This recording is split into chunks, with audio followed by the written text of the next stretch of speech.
آج دوپہر دروازے پر دستک ہوئی۔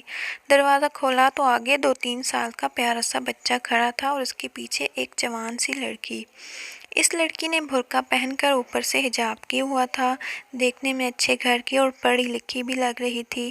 ہم نے بچے کو امام حسین کا منگتا بنایا ہے۔ اچھا، لیکن ہم اس چیز کو نہیں مانتے۔ یہ کہہ کر میں دروازہ بند کرنے لگی تو لڑکی جلدی سے بولی، آپی 1 منٹ میری بات سنیں۔ جی، کیا آپ امام حسین کو بھی نہیں مانتی؟ نہیں بھئی، ان کو تو مانتے ہیں، لیکن وہ تو نہیں کہہ کر گئے تھے کہ بچوں کو میرا منگتا بنایا کرنا۔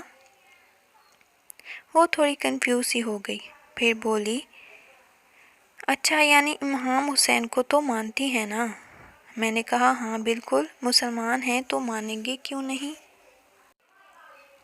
پھر ہم نے مسکراہٹوں کا تبادلہ کیا اور میں نے دروازہ بند کر دیا۔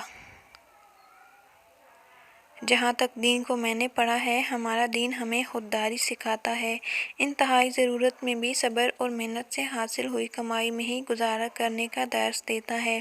ہمارا دین تو ہاتھ پھیلانے بلکہ ادھار مانگنے کی بھی حوصلہ شکنی کرتا ہے۔ جہاد کے لیے مال اکٹھا کرنے کے علاوہ آپ صلی اللہ علیہ وآلہ وسلم اور صحابہ کرام نے کبھی لوگوں سے مال اکٹھا نہیں کیا۔ ہاں کوئی انتہائی ضرورت مند آ جاتا تو اس کے لیے صحابہ سے پوچھ لیتے کہ کون اس کی مدد کر سکتا ہے۔ یہ اچھے بھلے گھروں کے بچوں کو امام حسین کا منگتا بنا کر گلی گلی ہر دروازے پر جا کر مانگنا، اپنی اور اپنے بچے کی عزت نفس پامال کرنا کس کی تعلیمات ہیں؟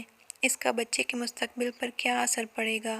اگر یہ جائز ہوتا تو نبی کریم صلی اللہ علیہ وآلہ وسلم غربا کو ضرور ترغیب دیتے کہ اپنا ایک بچہ منگتا کر لو اور سال کے سال نواسہ نبی کے نام پر مال اکٹھا کیا کرو۔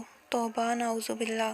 لوگ بات کو سمجھتے ہیں نہ سمجھتے ہیں، بس دوسروں کی دیکھا دیکھی، سنی سنائی کہانیوں کے زیر اثر بدعات میں مبتلا ہوتے چلے جاتے ہیں۔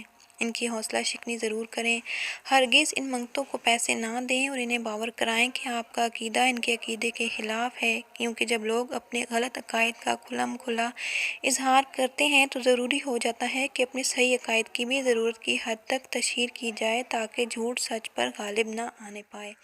اللہ سب کا حامی و